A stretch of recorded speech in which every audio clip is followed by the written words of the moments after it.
नमस्कार, आप देख रहे हैं पंजाब केसरी टीवी। इस वक्त रशिया और यूक्रेन के बीच जो महासंग्राम चल रहा है, महायुद्ध चल रहा है, उसके बीच अपने आप को कैसे बच्चों ने सुरक्षित अपने आप को यहाँ पहुँचाया, किस तरह से भारत सरकार ने इन छात्रों को वहाँ से यहाँ सकुशल उनके माँ-बापों के पास पहुँचाया है। इसी बीच यहाँ सहारनपुर जनपद की 5th ईयर की छात्रा निहारिका पहुँची हैं और उनसे जानेंगे आखिरकार किस तरह के वहाँ हालात हैं और किस तरह से यहाँ पहुँची हैं। निहारिका, सबसे पहले आपका पंजाब केसरी टीवी पर स्वागत है। Thank you. निहारिका, किस तरह से वहाँ के हालात हैं जो हम जानना चाहेंगे, हमारे दर्शक जानना चाहेंगे किस तरह के वहाँ हालात हैं, क्या सिचुएशन वहाँ है और किस तरह से आपने अपने आप को यहाँ पहुँचाया? वहाँ पे कंडीशन काफ़ी ख़राब होती जा रही है। जब से ब्लास्ट हुआ उसके बाद कंडीशन और ख़राब होती जा रही है और मतलब रशिया रुक ही नहीं रहा है, वो ब्लास्ट और करता जा रहा है। अब हमें ये भी नहीं पता कि सिचुएशन कब वहाँ मतलब बेटर होगी, हमें कुछ नहीं पता। और वहाँ डर का और टेंशन का बहुत ज़्यादा माहौल है, सब बच्चे बहुत डरे हुए हैं। स्पेशली खार्किव और कीव जैसी जगहों में बच्चे अभी तक बंकर में ही बंद हैं। अच्छा, आप कहाँ पढ़ रहे हैं निहारिका? मैं इवानो फ्रैंकिस में पढ़ती हूँ। अच्छा, आपको कब पता लगा कि भाई आपको यहाँ से निकलना चाहिए या कोई आपके पास मैसेज कोई एम्बेसी से आया? कब, जरा हमें शुरुआत से बताइए। एम्बेसी हमें काफ़ी टाइम से कह रही थी अगर आपको वहाँ सेफ़ नहीं लग रहा तो आप निकल सकते हैं, बट हमारी यूनिवर्सिटी हमें अलाउ नहीं कर रहे थे, इसलिए हम लोग वहीं पर थे। बट जैसे ब्लास्ट होने लगे उसके बाद तो फिर हमको मतलब ये हो गया कि अब तो यहाँ नहीं रुक सकते चाहे कुछ भी हो जाए। फिर उसके बाद हमें एम्बेसी ने मतलब मेल भी किया कि आप यहाँ बॉर्डर्स पे जा सकते हैं, जैसे पोलैंड, रोमेनिया और हंगरी, और फिर वहाँ से आपको पिक कर लिया जाएगा बॉर्डर से और फिर हमारे लिए फ़्लाइट्स अवेलेबल करा दी जाएंगी। अच्छा। तो हाँ, हम एम्बेसी से मतलब कांटेक्ट में थे, बट बहुत सारे बच्चे हैं तो इस वजह से मतलब वो सबको रिप्लाई नहीं कर पा रहे हैं एम्बेसी वाले, क्योंकि उनको कॉल्स मतलब उनका बिजी मोस्टली रहता है नंबर, और अगर मतलब जैसे मेल वगैरह करें तो बहुत लेट उनका रिस्पॉन्स आता है। बट ये है कि एक बार आप बॉर्डर क्रॉस कर लेंगे फिर उसके बाद वो मतलब फिर ठीक हो जाता है, उसके बाद इतनी प्रॉब्लम नहीं होती है। अच्छा निहारिका, आपको कब लगा कि अब हमें यहाँ से निकल जाना चाहिए, हालात सही नहीं है? ये जब ब्लास्ट होने लगे थे उसके बाद हमको एकदम रियलाइज़ हुआ कि अब यहाँ पे रुकना मतलब काफ़ी खतरे वाला वो है। और जैसे ब्लास्ट की एकदम न्यूज़ आने लगी फिर हम लोग ने देखा और हमारे काफ़ी फ्रेंड्स को जब बंकर में बंद कर दिया गया तब हमें लगा कि अब यहाँ से मतलब नहीं रुकना चाहिए, हमें निकल जाना चाहिए। लेकिन जब वहाँ ब्लास्ट हुए तो आप लोग, जी, तो आप स्टूडेंट हैं, भारतीय स्टूडेंट जो थे आप लोग सब सहम गए होंगे, डर गए होंगे इस बीच? हाँ जी, हम लोग को बहुत ज़्यादा एकदम डर लग गया था। इनफैक्ट इवानो में भी जो एयरपोर्ट है उस पे भी ब्लास्ट हुआ था, तो हम लोग ब्लास्ट की वजह से ही उठे थे, एकदम अर्ली मॉर्निंग वो हुआ था। और हमने एकदम देखा तो हमने जैसे अपने फ्लाइट वगैरह से देखा तो धुआं वगैरह सब जगह दिख रहा था और वहाँ सायरन्स भी बजने लगे थे। तो हम लोग को एकदम इन्फॉर्मेशन आया था एम्बेसी की तरफ से कि अपने फ्लैट्स में रहिए, कहीं बाहर मत जाइए। तो हम लोग सब अपने फ्लैट्स में बंद हो गए थे और हमको बस यही प्रे कर रहे थे कि कैसे करके हम यहाँ से इवैक्यूएट हो जाएँ। अच्छा, फिर कैसे इवैक्यूएट, वहाँ से एम्बेसी का मैसेज आया कैसे? हाँ, हम लोगों को ये बताया गया था कि यूनिवर्सिटी की तरफ से बसेस प्रोवाइड की जाएँगी जो हमें बॉर्डर तक छोड़ देंगी। तो हम लोग को तो किस तारीख में निकले आप वहाँ से? हमें 26 को बस प्रोवाइड करी गई थी यूनिवर्सिटी के थ्रू, और फिर बस के थ्रू हम लोग रोमानिया बॉर्डर के मतलब हमें थोड़ा पहले, क्योंकि वहाँ ट्रैफिक बहुत ज़्यादा है, तो 10 किलोमीटर्स हम लोगों को पैदल चलना पड़ा। फिर वहाँ से हम लोग 10 किलोमीटर तो 10 किलोमीटर कहाँ से कहाँ पहुँचे आप? हम लोग वो बॉर्डर के 10 किलोमीटर पहले छोड़ दिया था हमको, फिर 10 किलोमीटर हम लोग चले, फिर उसके किस बाद बॉर्डर पे? रोमानिया बॉर्डर पे। ओके। फिर रोमानिया बॉर्डर पे हम लोग काफ़ी देर तक खड़े रहे, बहुत ज़्यादा, क्योंकि वहाँ बहुत रश है, वहाँ बहुत ज़्यादा बच्चे हैं और भी कंट्रीज़ के लोग हैं, तो हम लोगों को वहाँ काफ़ी देर तक रुकना पड़ा। फिर उसके बाद मतलब वहाँ धक्का मुक्की भी बहुत करनी पड़ी, हम काफ़ी घंटों तक वहाँ खड़े रहे। फिर एंट्री होने के बाद इतना इशू नहीं है, बट वो एंट्री होने के लिए बॉर्डर में बहुत दिक्कत होती है अच्छा, अगर हमें। हम बात करें बॉर्डर पे, मतलब किन किन देशों के, जैसे वहाँ मोस्टली लोग होंगे और स्टूडेंट्स भी होंगे? हाँ, वो स्टूडेंट्स मोस्टली इंडिया के ही हैं, इंडियन स्टूडेंट्स हैं, बट वहाँ नाइजीरियन स्टूडेंट्स भी काफ़ी हैं। और अगर लोगों की बात करें तो यूक्रेनियंस और रोमानिया के खुद के लोग वहाँ काफ़ी फंसे हुए हैं, बट मेनली इंडियन स्टूडेंट्स हैं और नाइजीरियन स्टूडेंट्स हैं। और नाइजीरियंस जो हैं काफ़ी मतलब हमें परेशान भी करते हैं, वो हमको मतलब एंटर नहीं होने देते आसानी से। नाइजीरियन स्टूडेंट जो हैं? हाँ जी, वो हमें काफ़ी मतलब धक्का मुक्की हमारे साथ करते हैं। अच्छा, एक मैसेज बीच में निहारिका आया था कि भाई जो स्टूडेंट्स अपनी गाड़ियों के ऊपर इंडियन फ्लैग लगाएंगे या अपने घर के ऊपर फ्लैग लगाएंगे तो उनको कोई प्रॉब्लम नहीं है, क्या ये सही है?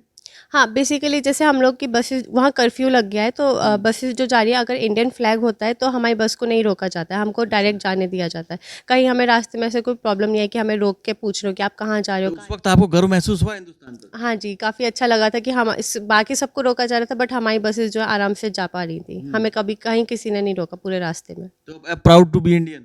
यस। तो देखिए निहारिका जब वहाँ से निकली है और किस तरह के वहाँ हालात हैं, इन्होंने बताया कि वहाँ जो नाइजीरिया के स्टूडेंट्स थे, बदतमीजी भी उन्होंने की हालांकि, लेकिन उसके बावजूद भी इंडियंस होने के नाते अधिकारी वहाँ उनके साथ थे, राजदूत और जो वहाँ के एम्बेसडर थे वो आप लोगों के साथ थे। हाँ जी, एम्बेसडर वहाँ पे प्रेजेंट थे, रोमानिया बॉर्डर पे थे वो। उनको ही हमने अपनी लिस्ट वगैरह भी दी थी, तो उन्होंने बोला था कि आप वेट करिए, आपका नंबर जैसे आएगा तो आपको अंदर बुला लिया जाएगा। तो लगभग कितने स्टूडेंट आप रहे होंगे जो साथ आए होंगे? हम लोग काफ़ी सारे बच्चे थे वहाँ पे, मतलब अराउंड 300 तक तो होंगे मेरे साथ जो आए थे। काफ़ी सारे बच्चे थे क्योंकि बसेस बहुत सारी हमें प्रोवाइड कराई गई थी यूनिवर्सिटी से, तो बहुत बच्चे वहाँ पे प्रेजेंट थे। तो हालात यानी कि ये है कि बद से बदतर वहाँ इस वक्त हैं, और अभी भी निहारिका अगर हम बात करेंगे तो वहाँ अभी भी स्टूडेंट्स काफ़ी फंसे हुए होंगे। हाँ जी, कुछ बच्चे वो भी हैं जो मेरे साथ आए थे बट वो अभी तक फंसे हुए हैं। लेकिन ये है कि एक बार आप एंटर हो जाओगे फिर इतनी प्रॉब्लम नहीं, क्योंकि अंदर जाके एम्बेसी आपको शेल्टर प्रोवाइड करती है, खाना देती है, पानी भी देती है, सब कुछ प्रोवाइड करती है। वो इनफैक्ट आपको सिम भी देगी नेटवर्क वगैरह के लिए। लेकिन अगर बॉर्डर क्रॉस नहीं हो पाता तो काफ़ी दिक्कत आप होती है। सोचते होंगे थैंक गॉड मैं बच गई। हाँ जी मैं लकी थी कि मेरी एंट्री जल्दी हो गई। हाँ, बिल्कुल। देखिए बहुत से बच्चे हैं जिन जो लकी हैं, वो जो निकल गए, लेकिन ऐसा नहीं है। भारत सरकार पूरी तरह से प्रयासरत है, और हमारे साथ निहारिका के पेरेंट्स भी हमारे साथ मौजूद हैं। उनसे भी जानेंगे कि जिस वक्त आपको पता लगा कि वहाँ रशिया ने यूक्रेन के ऊपर अटैक कर दिया है, तो क्या सिचुएशन आप लोगों की यहाँ थी? नहीं, एकदम से हुआ था तो हम लोग बहुत ज़्यादा घबरा गए थे, समझ में नहीं आ रहा था अब हम बच्चों को क्या कहें। और बच्चों से फिर फ़ोन करके पूछा तो बच्चों ने बताया कि हाँ ब्लास्ट हुआ है। तो फिर हमने हेल्पलाइन नंबर पर कॉल किए, लेकिन ज़्यादातर टाइम वो बिजी ही आ रहे थे। अच्छा। किसी से बात नहीं हो पा रही थी हमारी। तो लेकिन भारत सरकार पर भरोसा था? हाँ, भरोसा था और है भी, अभी भी है? अभी भी है। देखिए बिल्कुल, देखिए सरकार के ऊपर भरोसा था, तो यही एक कारण है जिस वजह से बच्चे अपने घर वापस पहुंच पाए हैं। निहारिका की मदर भी हमारे साथ हैं, उनसे भी जानेंगे, क्योंकि आज भी कुछ ऐसे पेरेंट्स भी हैं जिनके बच्चे अभी भी घर पर सुरक्षित नहीं पहुंच पाए हैं, और उनके माँ बाप का रो रो कर बुरा हाल है, और वो भारत सरकार से बार बार गुहार लगा रहे हैं। लेकिन निहारिका हमें बता रही है कि भारत सरकार ने बहुत मदद की है और वो सकुशल उन बच्चों को पहुंचा भी रही है। और निहारिका की मदर हमारे साथ है, उनसे भी जानेंगे कि क्या हालात आपके थे जिस वक्त उन्होंने बताया। हमें खैर काफ़ी दिनों से मीडिया के थ्रू और टीवी पे देख रहे थे न्यूज़ वगैरह की वो अटैक करने वाला है, अटैक करने वाला है। हम लगातार इनसे बच्चों से कह रहे थे आ जाओ, पर ये बच्चे कह रहे नहीं, हमें जब तक यूनिवर्सिटी अलाउ नहीं करेगी हम नहीं आ पाएंगे, नहीं तो हमारे फ्यूचर की बात है। कि हम कह रहे कि देखो इंडियन एम्बेसी आप लोगों से कह रही है चले जाओ, पर वही प्रॉब्लम थी कि ये बच्चे की कॉलेज करे अलाउ तब चले। और जिस दिन ये हुआ फिर कुछ ये भी लग रहा था कि शायद रशिया कभी करेगा नहीं, मतलब अटैक तो नहीं करेगा, बस ऐसे धमकाता रहेगा, वो छोटा कंट्री है यूक्रेन। लेकिन जिस दिन हुआ कि हो गया, रिलेटिव्स के फ़ोन आने लगे, मैंने टेलीविज़न जब तक खोला नहीं था तो मैं तुरंत इनको किया। इनके यहाँ तो बहुत सुबह होती है, उससे में वो 3.5 घंटे करीब लेट चलते हैं। तो फिर तो बहुत टेंशन हो गई कि अब कैसे, अब तो आना ही है, चाहे पढ़ो या ना पढ़ो कुछ करो। तो उसके बाद बहुत हो गई। फिर इन लोगों ने कांटेक्ट किया वहाँ एम्बेसी ने, तो उन्होंने इन लोगों को बच्चों को रिस्पॉन्स दिया, मेल किए, अपनी वेबसाइट पे भी डाला कि ऐसे ऐसे जब तक कुछ और अरेंजमेंट नहीं हो जाता है तो आप अपने जहाँ भी हैं वहीं सही रहें, मतलब घूमे फिरे ना या अफरा तफरी में भागे नहीं। तो बच्चों से हम कांटेक्ट करते रहे तो थोड़ा लगता था, हमें बहुत घबराहट होती थी यहाँ पे। बट ये जब कहती थी नहीं मम्मी हम ठीक हैं, हमारे सिटी में ऐसा कुछ नहीं है, बस सुबह एक धमाका हुआ था, तो थोड़ा तसल्ली भी होती कि शायद दूर है वो रशिया के बॉर्डर से, इस वजह से थोड़ा बच्चे सेफ फील। भारत सरकार पर भरोसा था? हाँ, ये तो था। जैसे ही हुआ था तो न्यूज़ में आ रहा था कि भाई सरकार ऐसे करने वाली है, उनको एक एक बच्चे को निकाला जाएगा, जैसे कमेंट्स आ रहे थे गवर्नमेंट की तरफ से, तो हमें बहुत वो लग रहा था। पीछे भी हम देख चुके हैं, जैसे कोविड में भी हमारे बच्चे वहाँ पे फंसे हुए थे तो उस समय लाया गया था। तो ये तो था मुझे विश्वास कि मोदी हैं तो मुमकिन है। मैं मतलब गर्व से कह सकती हूँ, हाँ, मतलब अंदर से ये फीलिंग थी ज़रूर कि बच्चे आ जाएंगे। बस ये है कि वहाँ अभी रशिया के ऊपर तो हमारा कुछ वो नहीं है, लेकिन अपनी सरकार पे पूरा वो था कि हाँ वो आ जाएंगे बच्चे। इन्होंने भी कहा कि मोदी है तो मुमकिन है, जिस भी यहाँ पे लोग आजकल अपनी बात रख रहे हैं। लेकिन बड़ी बात है वो माँ का सीना किस वक्त परेशान होगा जिस वक्त उनकी बेटी वहाँ फंसी हुई होगी। हालांकि कुछ फेक मैसेज भी चल रहे हैं कि भारत सरकार कोई मदद नहीं कर रही है, इस तरह के भी कई मैसेज चल रहे हैं। नहीं, मैं तो जो भी मैं देखती हूँ ट्विटर पे या कहीं भी, मैं बहुत अपोज करती हूँ कि ये चीज़ मत फैलाइए। सरकार बहुत हेल्प कर रही है, मतलब मेरी बेटी ठीक है, बॉर्डर की एक है इसके पास रिकॉर्डिंग जहाँ बहुत रश है, और केवल हमें यहाँ बैठ के ऐसा लग रहा है जैसे बस इंडियन बच्चे हैं, ऐसा नहीं है, और भी बहुत सारे कंट्रीज़ के बच्चे हैं। तो उनको तो हमारे बच्चों से ऐसा कुछ सिंपैथी नहीं है, उनको अपनी पड़ी है कि हम यूक्रेन बॉर्डर छोड़ दें और रोमानिया के उसमें घुस जाएं। ये रोमानिया के बॉर्डर से आई है मेरी बेटी, तो वो हमें ये लगता है कि मतलब सरकार कुछ नहीं करे, सरकार अपनी थोड़ी मिलिट्री यहाँ भेज देगी या पुलिस वाले भेज दिए कि जाओ वहाँ हमारे बच्चों की मदद करो। वो दूसरा कंट्री है, वहाँ उन्हीं से रिक्वेस्ट की जा सकती है। मतलब आप ये देखिए, जैसे ही मेरी बेटी ने मतलब क्रॉस कर लिया, उसके बाद तुरंत इनको संभाला। वहाँ एम्बेसी के लोग बिल्कुल तैनात थे, रोमानिया की एम्बेसी के। तो आप खुश हैं? हाँ, मैं बहुत खुश हूँ। बल्कि सरकार की जो भी इन्होंने हमारे बच्चों के लिए, मेरी बेटी के लिए नहीं, जितने भी बच्चे हैं उनको जो भी हेल्प किया बहुत है। हाँ, मैं जानती हूँ कि कुछ बच्चे बहुत ज़्यादा क्रिटिकल सिचुएशन में हैं, लेकिन उसमें ये नहीं है कि हमारी सरकार नहीं चाह रही है या हमारी सरकार करना नहीं चाहती बच्चों को, या सरकार नाकाम है। नाकाम नहीं है, दूसरे देश की बात है। ये थोड़ा सा है। अब जब हम परेशानी में होते हैं तो हम बस करने लगते हैं कुछ नहीं कर रहे, कुछ नहीं कर रहे, लेकिन कर बहुत कुछ रहे हैं। और यही देखिए कितने गर्व की बात है, ये तो वर्ल्ड वाइड हो रहा है कि केवल मतलब इंडियन फ्लैग लगा के आप जा सकते हो।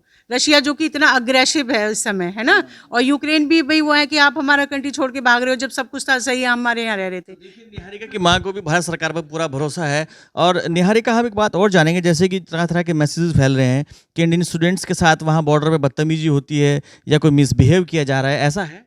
वहाँ बॉर्डर पे एक्चुअली रश बहुत है, तो जो बाकी सिटीजन्स हैं, जो बाकी कंट्री के लोग हैं, वो काफ़ी हमारे साथ मतलब रूड बिहेव करते हैं। वो हमें काफ़ी धक्का देते हैं। जैसे गेट खुलता है हमें हमारी एंट्री के लिए, तो वो लोग एंटर होना चाहते हैं, तो काफ़ी वो मतलब हमें पुश करते हैं।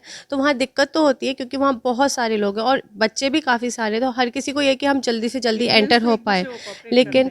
लेकिन जो बाकी सब है, स्पेशली जो नाइजीरियंस है, वो हमें काफ़ी मतलब परेशान करते हैं बॉर्डर पे। अच्छा, आपके पास एक वीडियो भी है जो आपने हमें दिखाया था, ये हम दिखाना चाहेंगे अपने दर्शकों को। ये वीडियो कहाँ का है निहारिका? रोमेनिया बॉर्डर का है, रोमेनिया बॉर्डर का। तो ये वहाँ भीड़ लगी हुई थी? हाँ जी, हाँ जी। तो लगभग कितनी भीड़ रही यहाँ पर रही होगी बॉर्डर पे? यहाँ पे काफ़ी सारे लोग थे और हर मतलब यूक्रेनियंस भी थे और वहाँ पे रोमेनिया के खुद के थे, नाइजीरियंस, हम इंडियंस काफ़ी सारे थे, तो बहुत लोग थे। मतलब आराम से होंगे 800 से ज़्यादा तो लोग होंगे ही होंगे। तो निहारिका, अगर आपसे बात करें, अब तक आपने मूवीज़ में देखा होगा इस तरह के वॉर जो है, इस बार आपने पहली बार अपनी आंखों से देखा है धमाके होते हुए, तो कहीं ना कहीं टेंशन हुई होगी? हाँ जी, टेंशन बहुत थी और डर भी बहुत लग रहा था। ये नहीं पता था कि हम कभी इंडिया पहुँच भी पाएंगे कि नहीं, पर मैं बहुत लकी हूँ कि मैं इंडिया पहुँच पाई। जैसे बॉर्डर आपने क्रॉस किया और रोमानिया आप पहुंचे, तो लगा होगा कि बस आप छूट गए? हाँ, जैसे ही बॉर्डर क्रॉस हो गया, क्योंकि जब तक बॉर्डर क्रॉस नहीं हुआ तब तक काफ़ी डर था, लेकिन बॉर्डर क्रॉस होने के बाद कोई डर नहीं था क्योंकि एम्बेसी के वहाँ पे लोग प्रेजेंट थे। उन्होंने तुरंत हमें बसेस प्रोवाइड करी, हमें खाना पीना दिया और हमें तुरंत एयरपोर्ट ले जाया गया। इनफैक्ट जो बच्चे नहीं भी जा पा रहे हैं एयरपोर्ट तक, तो उनको शेल्टर हाउस दिया जा रहा है, उनको सिम दिया जा रहा है, खाने के लिए सब कुछ दिया जा रहा है, तो वो लोग भी आराम से हैं। इनफैक्ट वहाँ पे होटल्स वगैरह भी प्रोवाइड किए जा रहे हैं, सब कुछ दिया जा रहा है, काफ़ी अच्छे से हमारा ख्याल रखा जा रहा है। तो जैसे ही आप हिंदुस्तान की ज़मीन पर उतरे होंगे दिल्ली, तो आप तो बिल्कुल एकदम खुश हो गए होंगे? हाँ जी, जैसे ही इंडिया हमारी फ़्लाइट लैंड हुई, फिर उसके बाद बस मैंने अपने पेरेंट्स को देखा और फिर मैं काफ़ी खुश हो गई थी। फिर बहुत सेफ फील हुआ मुझे। बाकी वे भी कुछ बच्चे फंसे हुए हैं, उनके लिए क्या कहना चाहेंगे? मैं बस यही कहना चाहूँगी कि हर कोई जल्दी से इवैक्यूएट हो जाए क्योंकि वहाँ है काफ़ी टेंशन का माहौल है और सबको बहुत डर लगा हुआ है और बहुत बच्चे तो अभी तक बंकर्स में ही हैं। तो मैं बस यही चाहती हूँ कि सब लोग जल्दी से जल्दी वहाँ से निकल आए। भारत सरकार को क्या कहना चाहेंगे? मैं बस यही कहना चाहूँगी कि वहाँ बॉर्डर्स पे थोड़ा मतलब हमारे साथ जो हो रहा है वो ना हो और बॉर्डर्स पे हम लोग को जल्दी से एंट्री मिल जाए क्योंकि उसके बाद कोई इतना इशू नहीं है। तो मतलब इंडियंस को थोड़ी प्रायोरिटी दी जाए और कुछ नहीं बस। तो ये थी हमारे साथ निहारिका, जो कि 5th ईयर की छात्रा हैं, जिन्होंने बताया कि ऐसा नहीं है, जो कुछ मैसेज हैं फेक चल रहे हैं। हालांकि जो बताया उन्होंने कि नाइजीरियंस कुछ हैं जो वहाँ मिसबिहेव करते हैं, बदतमीजी करते हैं, लेकिन भारत सरकार की तरफ से वो पूरी तरह से सहमत हैं, उनके पेरेंट्स सहमत हैं कि फ्री ऑफ कॉस्ट उनको यहाँ लाया गया, भारत सरकार ने सुरक्षित पहुँचाया है और इनकी ये अपील भी है कि भारत सरकार जल्द से जल्द और छात्रों को भी वहाँ से इवैक्यूएट करे। कैमरामैन अंकुर सैनी के साथ रामकुमार पुंडीर, पंजाब केसरी टीवी, सहारनपुर।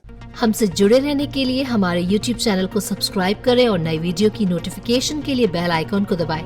अगर आप ये वीडियो Facebook पर देख रहे हैं तो लाइक जरूर करें और ज्यादा से ज्यादा शेयर करें। धन्यवाद।